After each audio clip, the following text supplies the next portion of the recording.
Okay, so this is a video tutorial on how to use the quick flip fluctuation area on foot trading.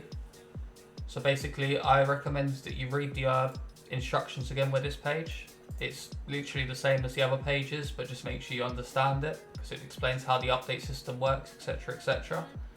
It obviously explains to you when selling cards, list them for 1 hour, when you're offline, list them for 12, right? But because this is a quick flip fluctuation page, you're trying to sell in quicker periods of time, subject to the way you're using it, which I'll explain in the video, okay?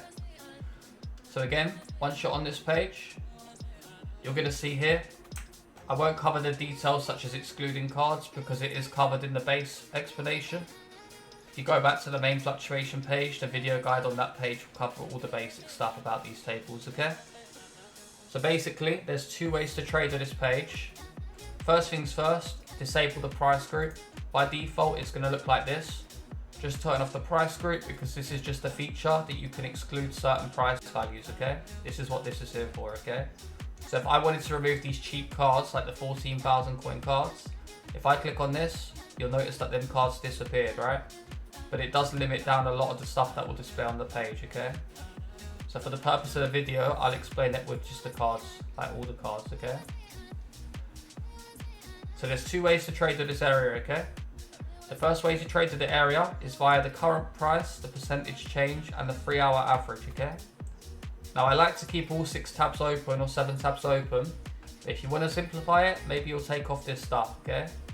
So you could have it like this if you wanted to, and refer to it like this. This is for live trading, which is a lot more volatile, but it's one way that you can use it, okay? Again, I like to keep them on because I like to know what the low point of the cards are when I'm buying the cards, okay? So now when you see this data, okay, you see this percentage change button here. If you press it once, it will show you the height, it will say high to low, and you press it again, it will show you low to high, okay?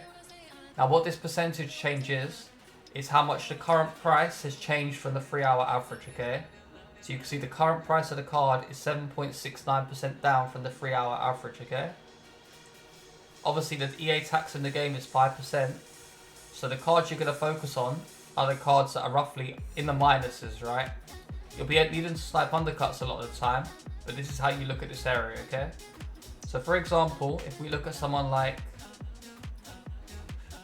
who shall we pick? We'll try to stick to someone in the minuses because these are the best ones. We'll look at Clint Dempsey, okay? So he's down 5% from his 3-hour average of 30,750. He's down at 29,250. If we go into game, again, you need to understand with this, you're selling at 3-hour average rates, okay? So you need to make sure when you're trading with it, you sell the cards within 3 hours to be safe, right? So you check it at the 3-hour average. You can see there's quite a little bit of supply. You can see that the price it detected was actually a snipe, okay? So that card actually isn't there at 29,250. You couldn't snipe it at that price because obviously it's not profitable. But if it was 29,250 still, you could be sniping undercuts on the card or winning them via bids, right? You can see they are actively popping up on undercuts, okay? Now if this card is continuing to pop up on undercuts, maybe we can use it as an example, okay? So basically the rule of thumb here is you're looking for cards, like the target sell price is about the 3-hour average value, okay? So in that situation here, Dempsey's average price in 3 hours is 30,750. The current price is 29,250, okay? If you were to buy for 29,250 and sell for 37.50, you would not make actual money, you'd lose, okay? So you'd need to be sniping undercuts of say 1,000 coins or so, roughly. You're looking to make about 5% profit after the tax, okay? So you need to snipe for about 28k for this card to be profitable, okay? If you were to buy at 28 and you were to sell for the 3-hour average, you make 1.2k a card, alright? So basically you would sit there in game like this, compare pricing, and the undercuts will pop to the right hand side, right? So you're looking for the cards that are down more than 5% roughly, or just check them in game and see if undercuts are popping up, right? This style of trading is a lot more sniping than actual like fluctuations because you're working with like a really tight hourly average, okay? It's only 3 hours average values. So the card is going to be typically holding that value a lot of the time, right? But you basically sit here like this, trying to snipe an undercut up to we said 28k would be a good buy price, okay?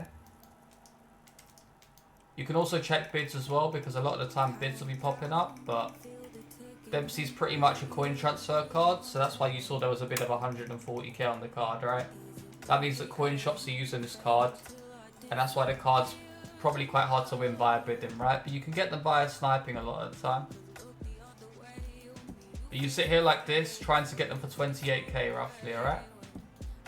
Because you know the card will sell for 37.50. Now, one thing you should always double check as well, rather than just assuming that it will sell for the 3-hour average, is you go to the sold prices and check, does it regularly sell at the average rate, okay? So if you go to the sold prices here, just check, does it sell at 37.50? You can see 31k, 31, 31, 31, right? So you know this card is going to sell for the average price of 37.50. As of right now, it would actually sell for a little bit more too, right? But you can see it definitely would sell for the hourly average, right? Or the 3-hour average, sorry. So you could be sitting there trying to get them for 28, and if you get any, then obviously you're going to make at least 1k a card, right? You could obviously try to aim for 32, but I wouldn't really push the boundaries too much of it, right? You obviously, if you get them for a good price, then you can try your luck for an hour, but like I said, you're trying to sell these cards within 3 hours, because the values that you're determining your sell price off are based off 3-hour average values, okay? Now, if we try to find one more example, because maybe Dempsey's not the most active. Yeah, this area can be quite tricky to do at non-peak hours. This area, with these 3 areas, okay? With these 3 tabs using the current to the 3-hour average, this is something you want to do when the game's in its active hours, which is during content a lot of the time, okay? As of right now, it's nearly 1 AM in the morning. That's why stuff isn't really popping up a whole lot right now, okay? So if we refresh the page, because we're on an old update, you'll see there'll be new cards that have the top percentage change, right? You can see all the rewards now popping up, right? You can see Lewandowski and forms popping up. So if we go to Lewandowski, we just go check it in game firstly. It said it's there for 39,750. Again, stuff does get sniped a lot of the time, but you can see 39,250 popped up, right? So now we need to work out, if we were to sell it for 47.50, which is the 3-hour average, again, just double check the sold prices to check it's selling for that. You can see it's selling at that quite regularly too. So you know you're not going to have any issues selling the card for that price. You're going to need to work out how much will be a profitable buy price, okay? So if you were to put 47.50 into the selling price, you're going to receive 38,713 coins after tax per card, right? So if you were to buy at that price, you're not going to make any money, right? You're going to lose still. So you need to be sniping these for, say, 37.5, 37,250, right? Either that or you can aim for a little bit more, but let's work it out as the buy price of 37.5k right now, okay? Or 37,750, because it'll make you 1k a card, right? You work it out based on what you decide, okay? I'd say 37.5 is a good buy price here, okay? And again, you can try to aim for a little bit more than the 3-hour average. We saw sales of 41, 41.5. So if we're going to sell it for a little bit more, maybe we can ramp our price up a tiny bit, right? But the further you ramp your sell price up, you're going above the average, which means you're taking risks that it might not sell, okay? But again, you're selling for the 3-hour average of this, so you need to make sure you do sell the cards quickly. So if we just work it out based on this, we worked it out to be 37.5k to be a good buy price, because you'll make about 1k a card, 1.2k a card. So you know the card was low in game at the moment, it was popping for 39,250. You'd be trying to snipe undercuts that pop up, right? You can see that card sold. So again, today is the worst day for trading, man.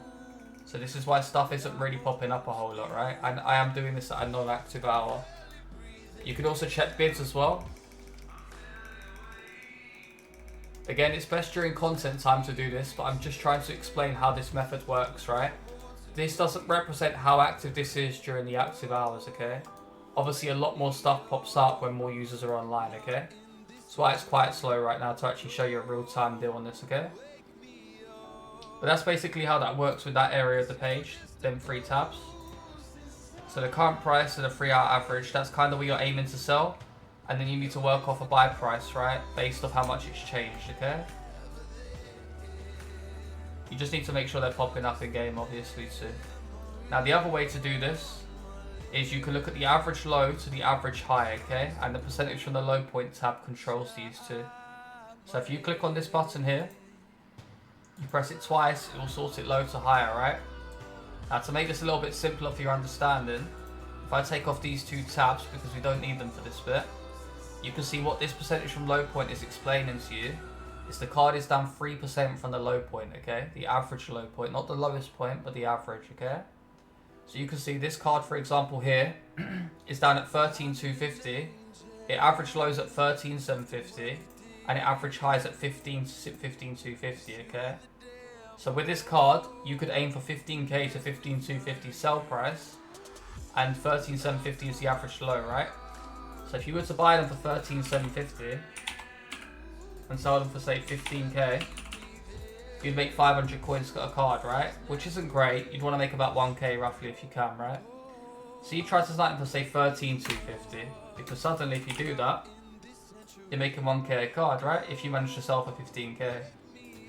So obviously now all you got to do is just double check, will it sell for 15k? The way to do that is obviously to check the sell history of the card, right? Now you can see on this card 14.5, 14.5, 15.5, 15k, 16k, 15.5. So you know this card will probably sell for 15k, right? So you know if you were to buy at 13,250, sell for 15k, you're going to make yourself 1,000 a card, right? You're buying at the average low point or under it, and you're selling for the average high point between the 6 and the 12 hour, okay? Now the difference between that one that I worked out, maybe with this one you sell for 508, you basically sell in between the two values a lot of the time. Sometimes the high point will be higher on the 6 than the 12, which means that the card's probably inflated in real time, okay? You can see here you'd sell between 505 and 511. You need to bear in mind with this card, the reason the cards crash so much, which again is why you need to watch the other video too. This card is a live card, which is why it's got volatile on it. This Barcola actually played today, and that is why this card is drastically down. This won't necessarily fluctuate back to the 6 to the 12 hour high point, okay? Because they played about 5 hours ago, 4 hours ago. Not even that, it's been about 3 hours, 4 hours. So basically that card is still continuously dropping right now because I'm pretty sure they lost their game or they drew, okay? Which is bad for the card's performance with its upgrade system. That's why these ones have a volatile bracket on them, because they are volatile to this type of stuff, right? But with this Bienstein, we'll go check it in game really quickly. So you'd search the card up and see if it's there for the average low point right now. Now you can see the card is there for 13,250, right? And we said that was a good enough buy price. So we can technically buy these for 13,250. I wouldn't go buying loads and loads of them. I'd pick up a couple and see if I can get the 15k mark, right? Again, when you're online, list them for 1 hour. Now when you're trading with this as well, bear in mind, it's a little bit different because this is the 6 to the 12 hour high. This is the 6 to the 12 hour high point, the average high points, right? Whereas with this bit where I explained it with the change in the 3 hour average, this is really quick flipping. Whereas the average low and the average high is a little bit more passive, right? You don't need to sell these quickly, right? If that makes sense.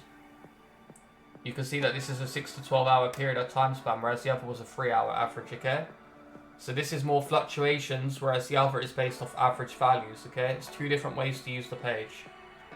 So you'd buy for 13,250, like we said, and we're going to list them for 15k, because we know that the sell history kind of told us that the card does sell for 15k, right? Plenty of times it sold for 15,000, okay? So we know if we regularly list them for 1 hour when we're online, so again, 1 hour listings, we make 1k a card if we sell the cards, right? And if we don't sell the cards and we fail after 12 hour listing or 6 hour listing, if they fail to sell, maybe the card didn't fluctuate well enough. Maybe we'll just break even on the card, right?